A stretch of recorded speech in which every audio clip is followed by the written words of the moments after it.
Hello, everybody. Welcome to the Sacred Blueprint kickoff party with our interview with our host,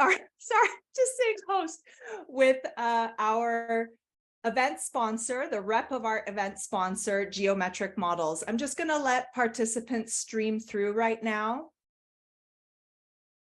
We'll just wait a minute. I'm just going to get my tech organized here.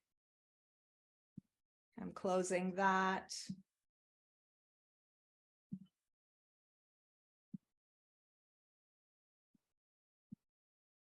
All right. So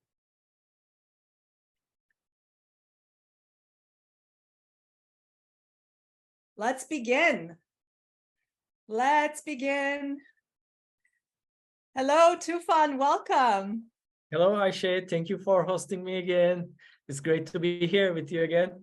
You're very welcome. You're very welcome. It is such an honor to have you kick off the event for the Sacred Blueprint interview series. It is an absolute delight to have you in this space. Thank you very much. Thank you so much, Aisha. Yeah. So I'm just going to do an introduction of the Sacred Blueprint interview series. We've got the Tufan Guven, who is the representative of Geometric Models. They are a phenomenal research group who's dedicated to researching Mother Nature's sacred geometries, fractals, sacred mathematics, and they also provide educational tools. You've got to check out their website. There's a lot of fun games and tools for education and children. And so Geometric Models has been supporting our series for, what is it, four series now? Almost. And yeah. And you've just been an unwavering support. So it's really great to have you in the fifth series this time around this spring. It's always been a pleasure for Geometric Models to sponsor your events, as they are beautiful. You give a great service for humanity to share this beautiful information in architecture about healing sanctuaries, how to build healing sanctuaries. So I think this is great what you are doing, and we are very happy to be sponsoring you, and we like our collaboration a lot. Yes, amazing. Okay, thank you. I too do love our collaboration as well. So we have some participants streaming through right now. Welcome.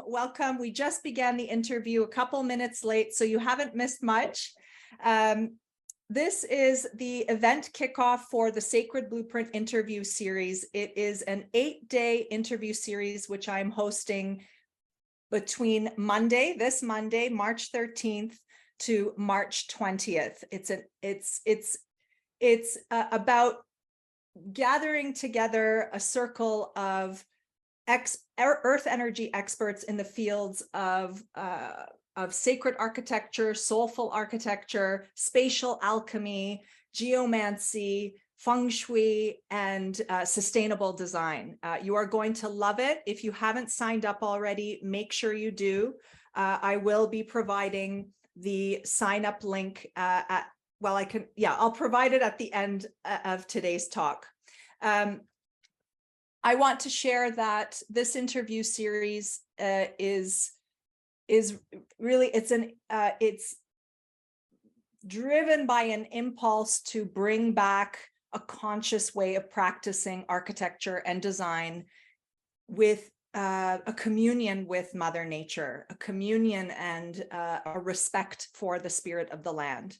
And we are now entering into a new stage in humanity's evolution, right, Tufan? We're definitely, we hear about ascension. We hear about, the world is rapidly changing. People are opening up their third eyes and their hearts and their minds and their bodies to multidimensional ways of seeing the world. And I invite you to, if you're an architect, designer, property owner, to explore what's possible with us when you listen to the inner realms of the landscape, when you listen to the inner realms of the land and listen to what nature is wanting to share with you, wanting to create with you. And when you do, you will bring much ease, much joy to your project planning, much abundance, much harmony. And so I invite you to join this series. You are going to get so much out of it. It is one of a kind and international, and you're going to love it. You're going to love it. Every time I listen to new teachers in your series, I learn new things, and it's just great because, as you said, the enlightenment process is getting faster and faster every day. The time is speeding up, and we have to catch up with this speed. And I think your interview series are so valuable in this purpose. So I very much suggest everyone to subscribe and follow your interview series. Yes. Well, since we're talking about subscribing, I'm just going to write it down right now. It's the Sacred Blueprint interview series right here. And you can sign up and benefit from this 8-day online event. So today we are going to have about a 45-minute interview, and make sure you stay until the end because we are offering a bonus Q&A session with our guest today. So you can ask Tufan anything you want, perhaps about sacred geometries, fractals. He's going to get into that, and how you can build your healing sanctuary with the wisdom of nature and all of her sacred patterns. So do I have anything else I want to say before we begin? I think we're good. Let's dive. Let's dive in, Tufan. Let's dive. So Tufan, first share, you're involved in, I mean, you're the sponsor, you're the representative of our event sponsor, Geometric Models. How did you begin to provide education on this topic, and how did you get into doing this work yourself of investigating fractals? And you also investigate occult sciences, occult studies as well. I would love to hear a little bit for audience members who don't know you. Yeah. Well, I'm interested in topics like esoteric subjects or paranormal events like pyramids, Nazca ley lines, all sorts of mysterious subjects since childhood. Most probably through my mother, because when I was a child at home, she would always get some magazines that cover such topics, and I would always check their pictures on the magazines. Like before the primary schools, I would just look at the pictures and try to visualize or imagine what's going on there, what's up with these things and what's going on. So and then after university, I very much studied like deep occult and esoteric subjects, mostly social engineering tools and how they were used on humanity for thousands of years, a little bit on the manipulative side. Yeah. So yeah, they are not the most beautiful subjects, but still I wanted to understand what's going on in this world, and the things that we are seeing on television are one thing, and the stories behind those things that are being told to us are another thing. So yeah, I always wanted to decode this information, be it when you see the news or other things. So I wanted to understand really what's going on. And after one point, probably around my late 20s, I understood that everything I knew about the world was much different than what we actually were taught. And so yeah, and then I came in. So I was also very good at geometry.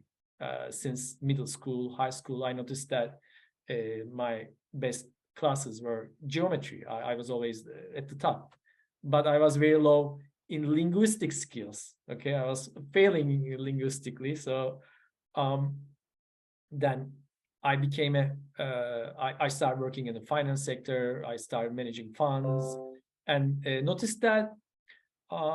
Give me a second. Let's just postpone this restart. Okay. I noticed that I wasn't doing much about geometry. Yes, I was into mathematics. We were using numbers and so on. But I wasn't using geometry much when I was in the corporate sector. And then around 2011, I decided to resign and move to Bodrum and start digging into more sacred geometry. I started following Nassim Harameyn's work, Dan Winter's work, and got more into those topics. And then I noticed that while those topics are very fundamental in understanding our universe, it covers almost everything and anything because it's omnipresent. It has always been here, but still this information was in the beginning stages, so it wasn't very much widely available. And the same goes for the tools as well, the tools that you can use or use them in education with children. So I decided to design some of the tools, and then while we were working with other friends like Dan Winter and so on, so we decided to collaborate our forces and do this, give this service in terms of information sharing. So, and then this is how we started designing things and distributing them worldwide. And so right now I'm working on a new design project about sacred geometry. I am actually working on something that hasn't been done before, which is a specific ruler. So we do have a lot of rulers everywhere, but this one is a ruler that was not designed or produced before, because it measures the Planck scales. So Planck is a constant. We can consider it as the fabric of universe. So there are Planck constants like Planck time, Planck space, Planck mass, and when we say Planck length, that's the length that you cannot divide into two. That's the smallest length in the universe. So it's much smaller than an atom. So everything starts from the Planck length. And when you talk about Planck time, that's also the shortest time that can be that is available. So all the time also originates from Planck time. And when you multiply Planck time, you come to today's available units. Also, same goes with Planck length and Planck mass. So I decided to create a ruler to measure Planck length, but to our available scales. Like we don't have to measure the atomic scales, but we can measure, let's say, starting from 3 centimeters to 50 centimeters. But what does that mean? This means that in the universe, when we start from Planck length, there is a specific formula for life affirming, for distributing life force. There are specific lengths, like a frequency map. And to reach those specific lengths, what we have to do is we have to multiply the Planck length with the exponents of golden ratio. So when we start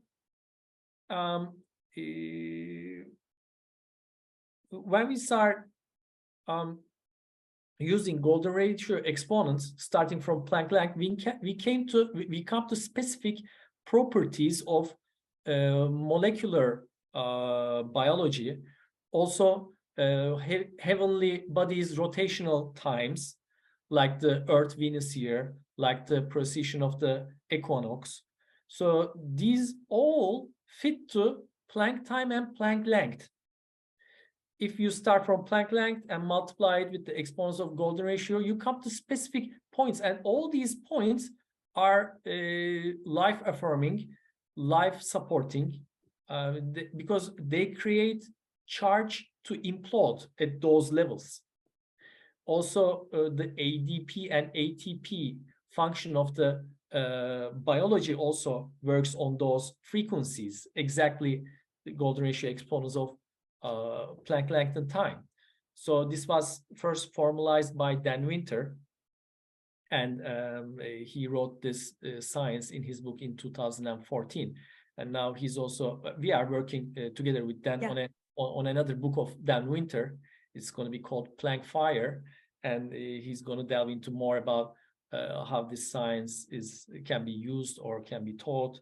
So the ruler will very much look like a golden ratio ruler, because the Planck length has to stick with the golden ratio proportions. But independent from any type of golden ratio ruler, this will specifically show you the exact golden ratio distances that you need to achieve in terms of centimeters. So it is a bit difficult to explain this because there is no example of it. I'm excited to see the final we are ruler working measure. on it. Once we prepare those, I'll definitely send one to you. And because this thing was used in Sumerian tablets. I mean, golden ratio exponents of Planck length. One of them is the famous tablet of Shamash. So the tablet of Shamash proportions, vertical and horizontal dimensions, are exactly the same length as the exponents of Planck length. And the inner divisions as well, because we know that the tablet of Shamash has 3 golden ratio rectangles inside, 1, 2, and 3 at the bottom, that makes up the whole tablet. And each one of those divisions are also in line with the Planck exponents of Planck length. So they specifically did that. Maybe we might have talked about this in our previous interview. Yeah, I remember. Yeah. So they were specifically charging their intentions and their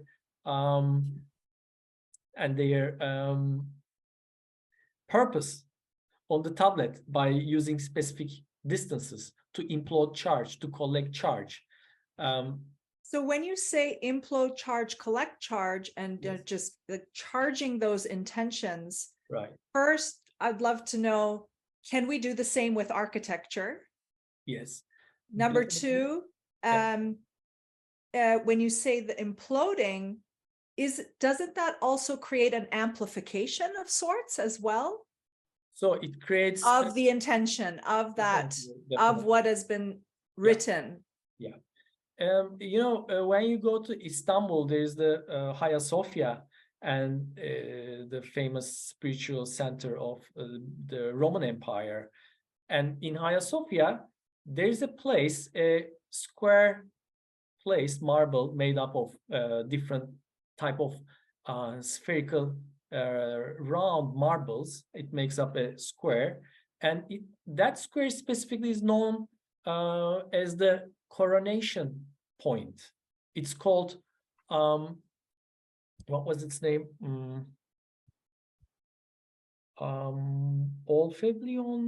Omphalion. It's called Omphalion. Okay. So there are a couple of omphalions. There has been built a couple of omphalions in different spiritual centers. One in Trabzon, Hagia Sophia, the other in Iznik, Hagia Sophia, and one is in Istanbul, Hagia Sophia. So there are more Hagia Sophias in Turkey, as they were used in the Roman Empire. So that coronation place also had exact lengths of, or exact diameters of circles perfectly aligned with the exponents of golden ratio exponents of Planck length. So they specifically arranged that to embed with the land of the surrounding of the place. So they were resonating with the land. So that's why they built that in their sacred architecture, in their sacred temple there. So it has been used in temples, in Do they use architecture. it horizontally or vertically? That place in Hagia Sophia is placed horizontally. It's like on the floor. It's like on the floor. Okay. Yeah, you can walk on it, but they closed it so that people don't walk on it. They close it with red ropes. So it's like a closed VIP circuit. Yeah. But so normally they put carpets everywhere on the ground floor of Hagia Sophia, but they Yeah. specifically left it open, that place. So there's no carpet. You can see the marbles and everything. And I had a preliminary calculation and visual for that. I'll send it to you Yeah. after, or we I can would love to put see it it. I would love on to the see it. video. Yeah. So Tufan, you have some images to share with us about, what's possible when we create architecture spaces Yeah. with sacred geometries. I know you want to also get into the topic of fractals, share that with our audience. I'd love to hear, Sure. what can we do, as we do gain this consciousness, right? Our consciousness is increasing, the consciousness of the whole. I mean, Definitely.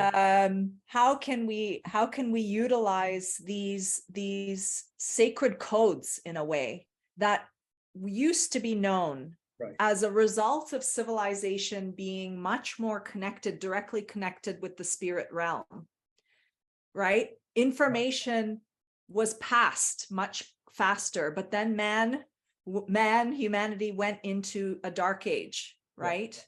Yeah. And now we're coming back out of that. Sure. And so, how do we utilize this in a contemporary way? And how do we do it to build the future? Right. Yeah.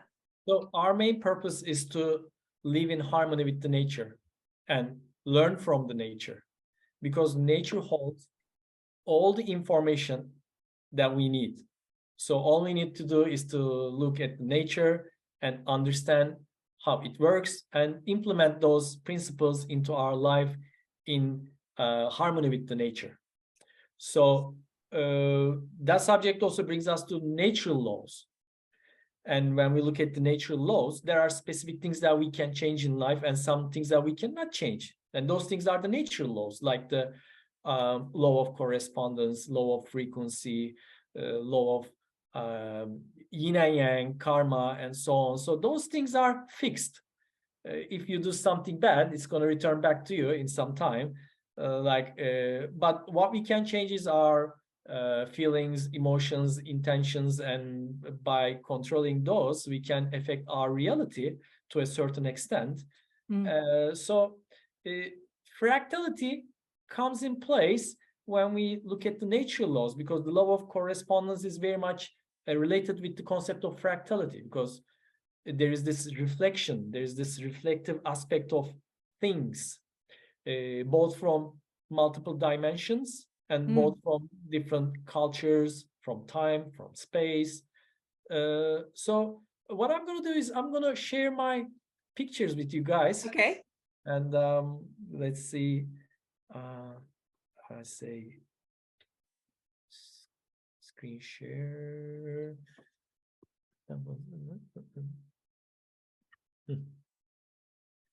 Okay, so technically, a fractal is it's a geometrical mathematical set that exhibits a repeating pattern displayed at every scale. So any fractal field needs to be self-similar, and it needs to contain repetition. So when you look at the pictures below, all those beautiful examples from nature, you will see that each one of those patterns in this in one specific set of system, they all look alike. They have self-similarity. So they have self-similarity and it has repetition. That's how nature works, from galaxies to human body. Even when you talk about psychology, consciousness, energies, everything is fractal. So there is nothing in life that is not fractal, actually. And some of the examples from human body, starting from the left, is the lymphatic system. And then Yeah. there's this blood circulation and lungs, and on the right top, brain, neurons, the connection of neurons. And you can notice that on the bottom right, there's another picture that is very much reflective of the neural pathways. Mm. And that is the universe. These are the superclusters that you see in the bottom right picture. Wow. The connection waves of the superclusters. This is a simulated picture, but when you look at the larger size of the universe, you will always get similar picture if you Google it. Just Google universe, and you will see that all those superclusters are connected with plasma rivers. It's like the bloodstream of the universe. So this very much looks like the neurons, and there was a famous study done in, I think, 2007 in Brandeis University, and they were comparing the brains of the mice, neurons, and the universe, like in the larger scale, those connections. And they noticed that both the neural connections and the universe in a larger scale very much look like each other, and they have the same qualities. And then this research was replicated and done by multiple study groups in different universities, and they came to the same conclusion that the functions of the brain, the neural network, is very much similar to the universe. Of course, this subject brings us the question, are we creating the universe in our minds? Which is a very esoteric subject. Like almost all of the esoteric and mystic traditions have covered this in their teachings. And there's this famous quote from the Emerald Tablet in Hermetism, as above, so below. Yes. So it's all reflective of each other. There's this correspondence, this fractality that is that covers every aspect of our universe. So the ancients understood this very well, and they have successfully integrated this understanding into their temples and their settlements and in their life, basically. Unfortunately, we have forgotten most of these teachings with our super global education system, but we can still find remarks, remnants of these understandings and examples. So I'll show you one example from Africa. This is the Baila settlement. This picture on the top was taken in 1944. And in this picture, you will see a fractal settlement. Now, this is only one example of many different African cultures there. So you can see that there is this main geometry on the left. And what they do is they take this and apply it in smaller portions in the same way. And then they repeat this again. And what you have is the fractal settlement in line with the universal principles. And in this settlement, the villagers would live on the circumference here, and the shaman and his family would reside at the middle part here, and at the very middle here, the shaman would live here, and this center point would be his altar. Also, it's considered to be a place where you make phone calls to your ancestors. I love that. So there's this. I love that. That's so perfect. Is that how Dan Winter puts it? I love it. There's this very Just fluent. make phone calls to your ancestors. It's perfect. Right. There's a superconductivity there. So powerful. Just connect without any disturbance or anything. Yeah. So there are so many examples like this.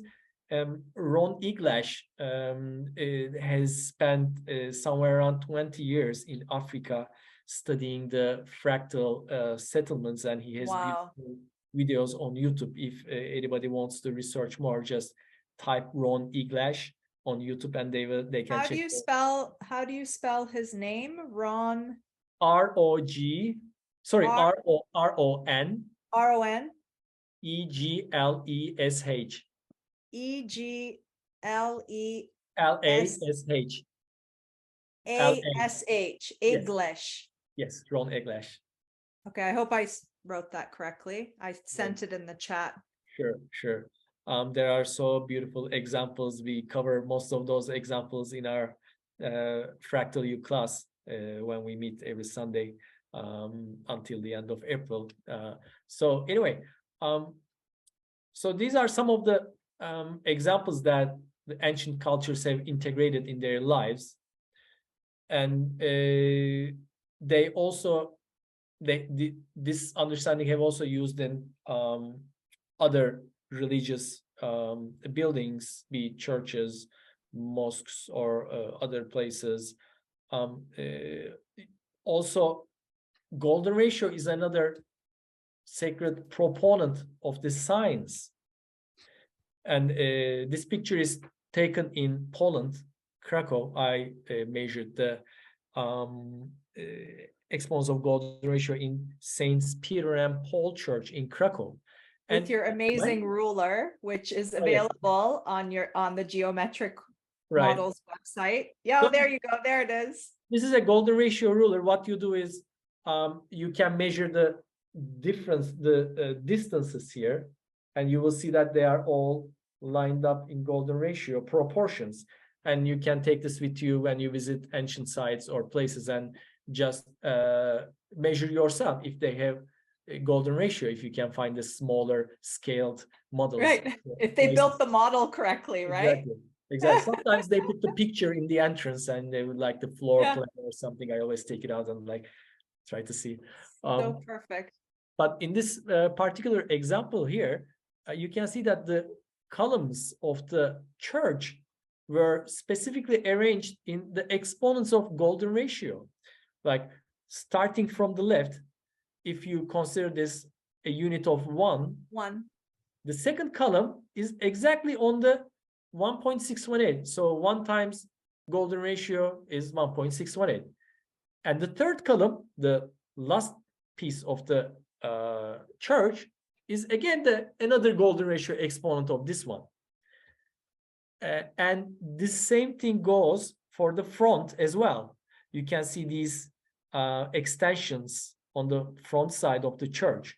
And each one of those extensions are also arranged in golden ratio.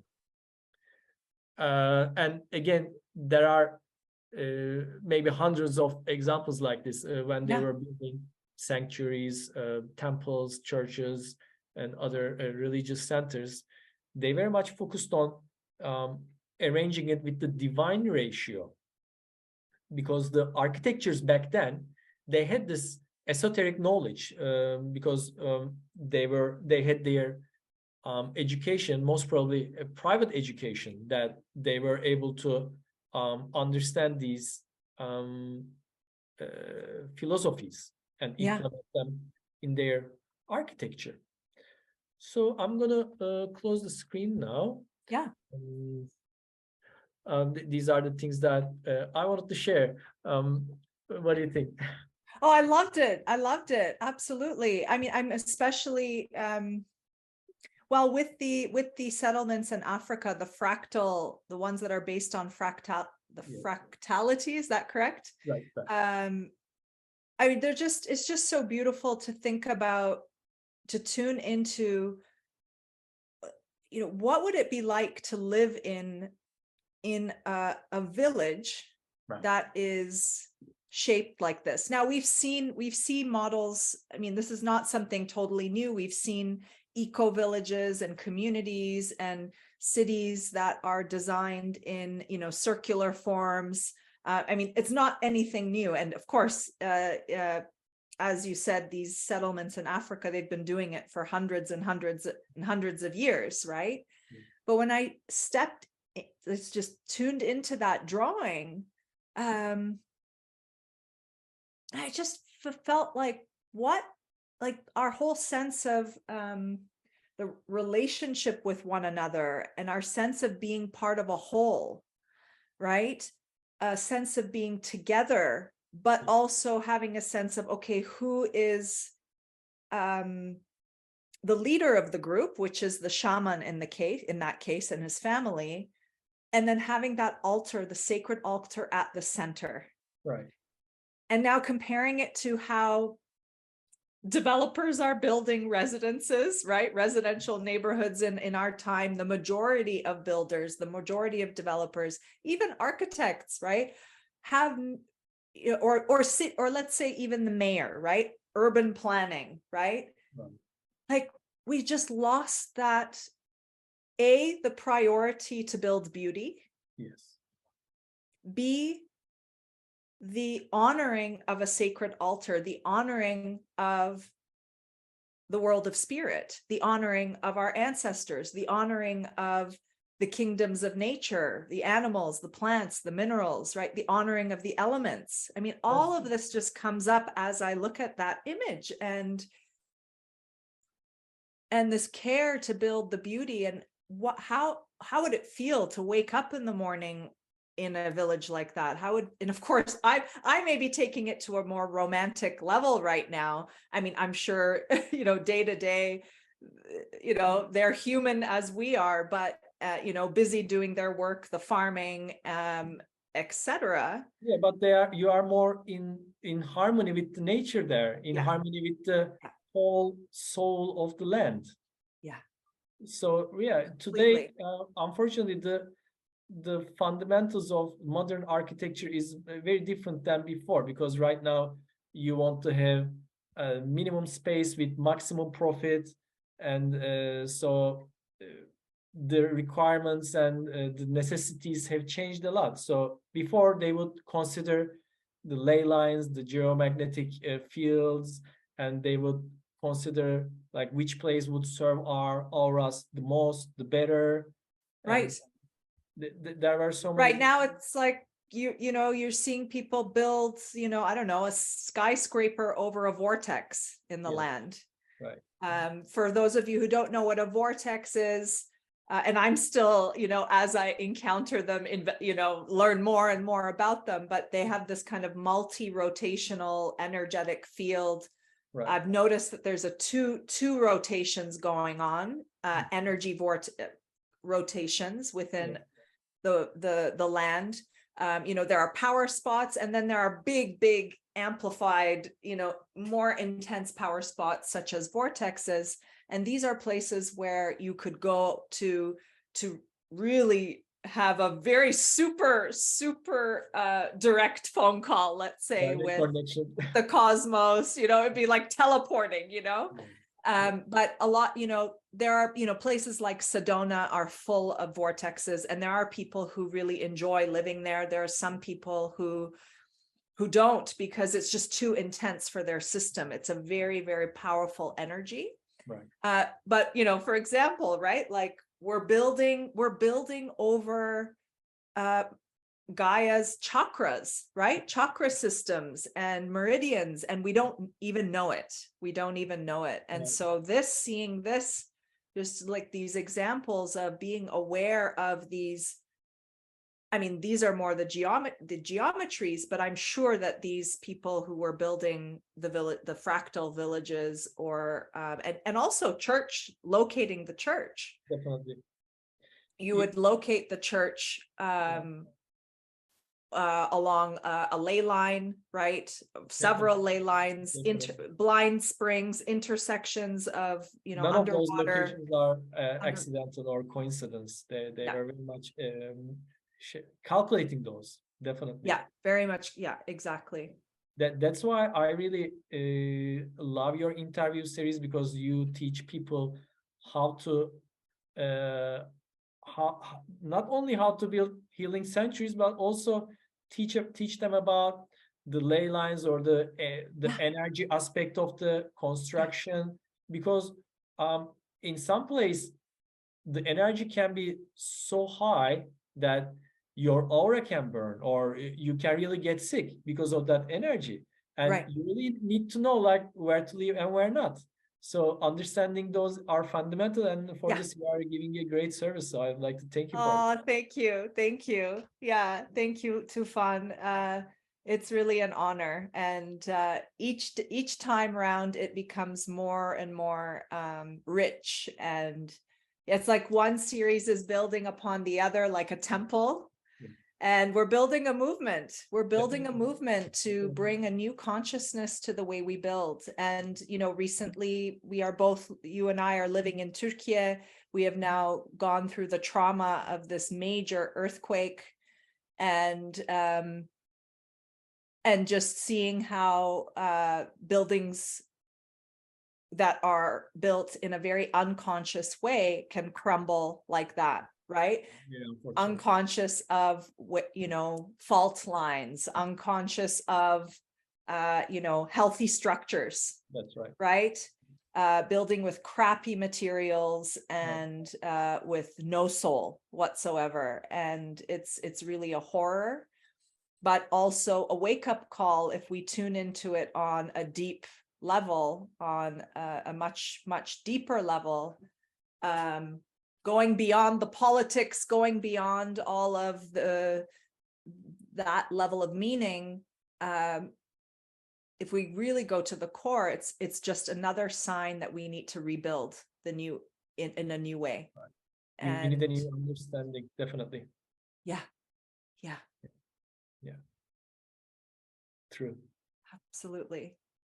So I'm just tuning into the church as well. As we wrap up, we'll also open up the space for anybody who has any questions for Tufan in a moment. Sure. But I wanted to comment also on what you shared with the church image. You know, what you talk about as above, so below, and you know, you share, I've learned through you that sacred geometries are everywhere, and they're a reflection of us, or we are, both ways, right? So we are built with sacred geometries as well. And Atomic so structures, molecules, the DNA. everything. And so like attracts, well, of course, I guess you could say some people are attracted to the opposite as well, but I mean, this like attracts like is more, what I mean by this is that we want to approach this church when it is designed in these proportions, as it is reflecting the growth principle within us, the life affirming principle within us, Definitely. That would benefit actually many beings, and so not only our settlements, also our gathering points where you can do either practice your religion or do your meditation or whatever. Because some places are specifically very good for meditating or doing your prayers, and some places are better for living. For example, the places specifically on the fault lines are not good for living, but they can be good for meditating or putting intentions, as they have very high energy. It's like putting a bread on the electric heater. You keep Do it you there mean for fault line or ley line, or is that a similar energy? fault lines specifically. Because of the friction, they have the ability to create very strong energetic, a vertical energetic line above, and those specific lines can be dangerous, as far as I know, if I'm not mistaken, and I think they should be avoided because the energy is so high there. This is why they were building temples on the fault lines, not to live there, but to practice your sacred traditions, basically. So and I'm sure they then knew also what to do with the earth, with it, if it's on a fault line, that the building knows how to move when the earth moves, right? And when you look at the temples, they are mostly all still standing very strongly. It's pretty incredible. And our friend Arturo and Yeah, Lydia De Lydia, Leon. Yes, Lydia De yes. Leon, they teach a very great content, especially Lydia's specialty is in on defining the qualities of those energy lines, Yeah. starting from the fault lines. She has gathered very Lots of information. yeah, Yeah, amazing. Yeah, yeah, and yeah, there is so much to learn and to unlearn. Um, absolutely. Yeah, yeah. yes, but it's an exciting time. So there are also opportunities for us to make this place a better place, with sharing information and also contributing to the new world by constructing it. So let's see. Yeah, yeah. We'll write the intentions on our let's create this tablet, a new Definitely. tablet for the new architecture with the Yep, right proportions so that it does that imploding thing that you're talking about exactly. and amplify the message and help to manifest it. Right, right. Yeah. But they were specifically what they were doing was charging it, and as you charge it, it distributes it very sufficiently. Then Winter calls it perfect charge compression creates perfect charge distribution. So perfect compression means it's a fractal golden ratio based settlement or a geometry or a structure, architecture, can be anything. If you can create it in such a way, it can have the perfect compression. Also, this is why in our earlier talk, we talked about it. They were designing the concert halls with golden ratio proportions so that the sound waves doesn't create unwanted standing waves. Right, So unwanted reverb, right? Or yeah, reflective, exactly, unwanted exactly. reflectivity. Yes. So then then it has, would the word implode also be correct? Like, no, compression, more of a compression, Compression. you're So saying. it's so any type of wall that you put would create a compression field. If you can arrange those compression fields with the walls based on golden ratio, then not only you can break the unwanted standing waves, then the aura also gets relaxed and freer, so it can breathe charge much easily because of the field. So there is less friction, and it's actually what we consider a good healing place for wellness, for growing your aura, for It's meditation. like there would be more of a softness there, nothing Yes. really. Yes, and the psychology also subliminally understands that. Maybe we cannot fully be aware of it visually, but the psychology, the subconscious, automatically understands the golden proportions and also relaxes subconsciously. So I have experienced it in different ways, but I totally believe that the human mind and human psyche can also be programmed to calm down, to have a better psychology in Right, such environments. love it. Yeah, wow, so much to research, so much to dive into. Thank you, Tufan, for joining It and was a pleasure, Aisha. kicking off the Sacred Blueprint for Our New Earth interview series party. And thank you for being such a dedicated, supportive sponsor We through are very our happy to be series. collaborating. Thank you Yes, very much, Aisha. wonderful. Well, what I'll do is I'm going to share Tufan's just before we, I'm just trying to think, before we get into the Q&A session, I want to share again the interview series link. If you haven't joined, I'm sharing it via the chat. Sign up and join each day live. You're also going to benefit from a bonus Q&A session at the end of each talk. And Tufan, tell us what else you're up to. You've got the Fractal University with Dan Winter. I'm going to share that link right now. Fractalu.com. We are gathering every Sunday and talking about the physics of fractal fields and healing. Last week, I gave a presentation about the entangled dimensions, fractal and holographic universe, and the simulation argument. So we had fun there, and so we are meeting every Sunday. It's a free online Zoom event. And what else? So I have my private biophoton practice that I'm doing additionally, works both physical one-on-one and remote as well. We work with all sorts of problems, hormonal issues, chronic inflammation. We work with animals as well. It works much faster with animals because they have a very less amount of accumulation of toxins. So it works in 1 or 2 sessions right away, while it takes a bit longer with humans because of the age and accumulation of toxins in the body.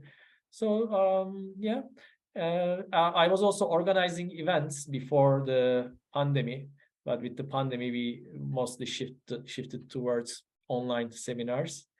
Right. Yeah, we are mostly doing online now. Well, everybody go in. I also shared the Breakthrough Tech Conference that you were mentioning. Yeah. The link to that, fractaliu.com. This is the Fractal University, the collaboration with Dan Winter, right, who is a world-renowned scientist. Yeah, exactly. Pioneer in fractal field physics. Yeah. And the breakthrough technologies were organized by Roger Green, co-sponsored by Geometric Models. It's also a great event. They can check it. Sure. Amazing. Well, okay, let's wrap up. Yes, definitely listen to the recording. For those of you who missed due to the time error, if you missed the recording, I mean the live interview, make sure you watch the recording, and please do share any of your questions. Respond to the emails that we send out, and we'll forward them over to Tufan. Sure. So everyone, just to wrap up, the event begins, the Sacred Blueprint for Our New Earth interview series begins on Monday, March 13th with our guest, Rachel Grachowski. She is a soulful architect, bridging spirit with design. She's a yoga teacher and really breathes the impulse of new consciousness, a spirit conscious way of practicing architecture, and also applies it to running her team. So I'm really excited about this first talk, and make sure you join live. And this time, the time difference is correct because I believe the clocks changed this weekend. So it is 9 a.m. Eastern time and 4 p.m. Istanbul time. Thank you so much, Tufan, for joining. It was really a delight. And thank you to Geometric Models for sponsoring our event. And it's an honor. Aisha. Thank you, Aisha, for inviting me. And also thank you for your collaboration. We really enjoy it a lot. We are learning new things every time. And thank you for your kind service. Thank you, Tufan. I'm just sharing your the geometricmodels.org website. That's the URL. Check out their website. They've got beautiful toys and rulers. If you want to get that, the golden ratio measuring ruler, right? Is that available on your website? It is. Yeah. Yes. Yeah. And there's some really beautiful puzzles, really high caliber stuff. Design, educational models. Yeah. Yeah. Great. All right, Tufan. So great to see you again. And we'll talk to you soon. And we'll see you at the series this week. Right. All right. Bye-bye. Nice talking to you. Bye-bye. Bye.